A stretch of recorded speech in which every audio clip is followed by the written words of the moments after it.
Hey guys, how's it going? My name is Micaela, and first of all, Happy New Year! Happy 2016. This year's gonna be great. So today I kind of wanted to make like an updated 2016 list of ways that you can get to Japan. If that is something that's on your mind for this year or maybe even the next year and you want to start planning or you want to just know what your options are or what my personal opinion about these options are, then this is the right video for you. Congratulations. Good clicking judgment, I think. Since we're gearing up to the 2020 Olympics here in Japan, Japan has been really focused on becoming more international, more accepting towards foreigners, more friendly towards foreigners, and I think it makes it a lot easier for first-timers to come visit the country. Now is your chance. Nowadays, there are tons of options for foreigners looking to visit Japan, whether it be for a very short-term or long-term period, and really what it comes down to is the kind of experience that you are looking to have. First of all, if you are under 18 or still a high school student, you really only have a few choices. If you are a high school student, the most challenging but also the most rewarding experience would be that of an exchange student in a Japanese high school. If you are currently enrolled in high school in your own country, you may qualify for a pre-college student visa. This is actually one of the hardest things that I've ever done in my life, was being a high school student here in Japan. Although I had the preconception that I was going to come to Japan, come to a Japanese high school, and go back to Canada having made lots of Japanese friends, it turns out that when you can't speak Japanese, you can't really express yourself and people don't get to know you, and that can be really frustrating at first. It takes a while to get used to reading kanji. It takes a while for you to relate to the high school experience here. The other big thing to consider is that Japanese high school students spend a lot of their time either at after-school club activities or studying in cram school, because getting into college is like the biggest hurdle of a high school student's life. So they're very busy and they don't really have a lot of time to hang out. They don't really like hang out like we do in Canada, so I think it's a very challenging experience, but it's also the most rewarding because you put yourself in these positions where you're experiencing a brand new culture and you're kind of forcing yourself to both accept and grow at the same time. And I think that when you're young, that's something that's a lot easier to do. Like, I'm really glad that I was a high school student, but if anyone were to ask me to do it all over again right now, I'd be like, nah. Another option would be to come to Japan on a tourist visa. Some Japanese language schools offer short-term classes for people who are visiting Japan on a tourist visa. And if you're on a tourist visa, some schools offer 12-week courses. I believe some schools also offer 4-week courses, as long as you can afford a place to stay while you're here, and school fees, of course.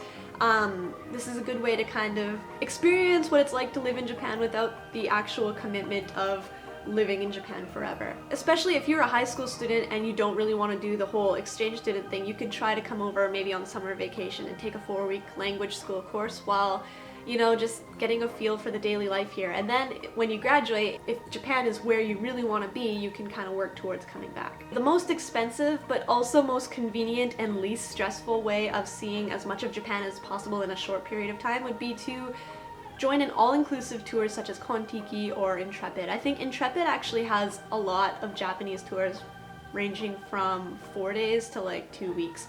And although the prices are quite high, they do include everything like accommodation and food and attractions. A lot of people are like, ew, the tourist experience, gross. But I think that if you want to just get like a really comfortable, safe introduction to Japan without having to think about too much or plan too much yourself, this is actually a great way to see all of the really important, beautiful sights, eat a lot of the most important, delicious food, and, you know, get the experience because you're with someone who knows the country. If you really don't want the touristy experience, finally, you could always just come on a tourist visa, pay for accommodation, and plan your own travel schedule and do everything yourself. But that, you know, that's totally up to you.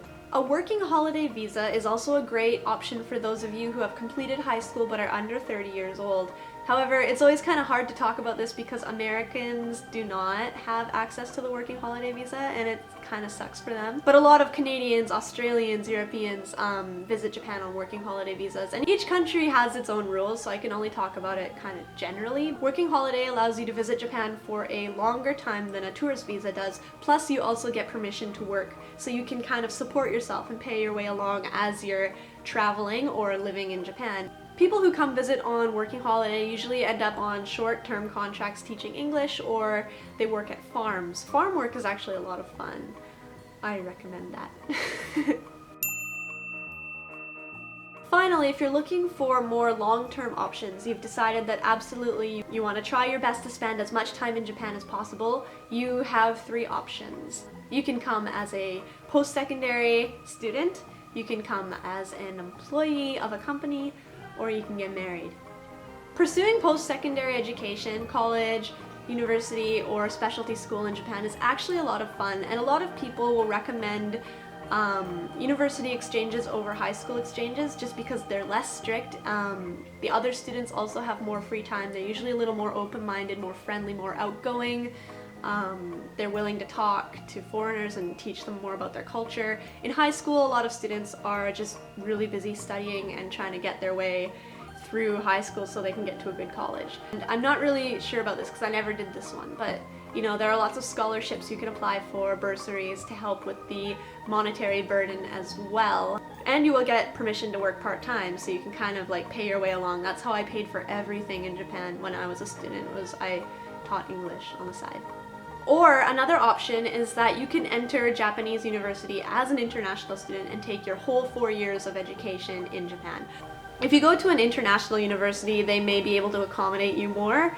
But if you want to pursue your whole 4 years in Japan, you have to be able to speak Japanese to a certain degree. When I applied to Fukuoka School of Music to study music and entertainment, I had already done 2 years in a Japanese language school, working holiday, and the high school thing. So I already had a pretty extensive history here in Japan, and I could speak Japanese well enough to communicate that I really did want to study and I was going to work really, really hard. Also, it was a music school, so I mean, like, you don't really need to know much Japanese to study music. But anyway. Now, if you're finished college and you have a degree, the good news is you qualify for a work visa. So as long as you can find a Japanese sponsor, a company to sponsor your visa here in Japan, if you have a degree, you can come to Japan to work, and your company will eventually be your boss and you will eventually be their bitch. Most people who just graduate university will come to Japan and teach English. And I think there are a lot of people who hear this and they're like, well, I don't want to teach English, what other options do I have? But in fact, teaching English is actually the best way to get your foot in the door when you want to start a long life in Japan. Not only is there a huge demand for English teachers, it's also just the easiest to get when applying from overseas.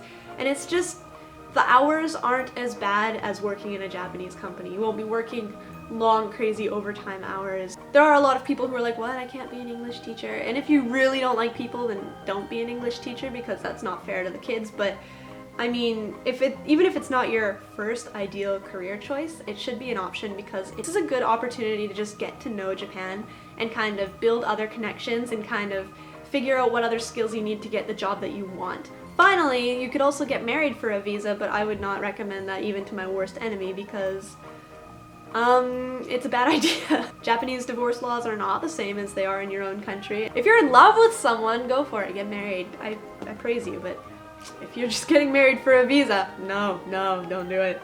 Don't do it. Trust me.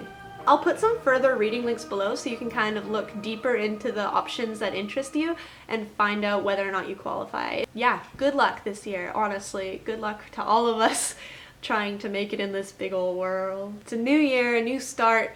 There's so many possibilities in the future, so how are you going to make this year work for you? Let me know in the comments. I will talk to you again soon. Happy New Year. Good luck, everybody. Bye.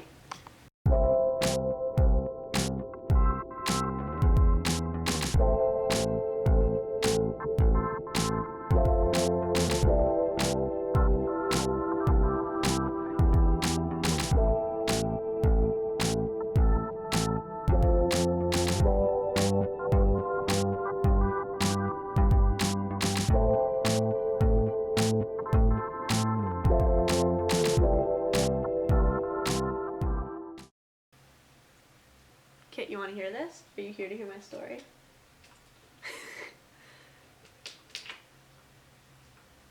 Kit, you here to hear my story? Yeah? Alright, Kit. The only impossible journey is the one you never begin. You think about that. You think about that hard.